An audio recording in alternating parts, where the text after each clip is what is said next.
Ish trajneri i kombëtares U21 dhe analisti i njohur Red Jupi ka dhënë një parashikim surprizë për përzgjedhjet e trajnerit të kombëtares A. Silvinho për ndeshjen kundër Polonisë.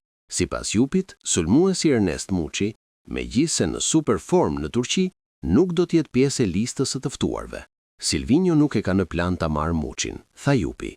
Ai do të preferojë Seferin, i cili ka luajtur si sulmues me Tiranën dhe me ekipin aktual në Turqi, por te kombëtarja kryen detyra mbrojtëse si lojtar anësor.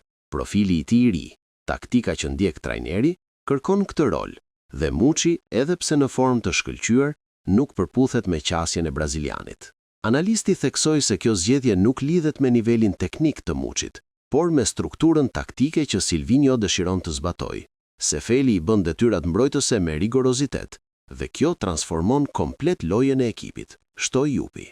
Pra, edhe pse Muçi ka treguar formë të jashtëzakonshme, Silvinho duket se e lë jashtë duke e favorizuar një lojtar më fleksibël taktike për të ndërtuar strategjinë e tij ndaj Polonisë.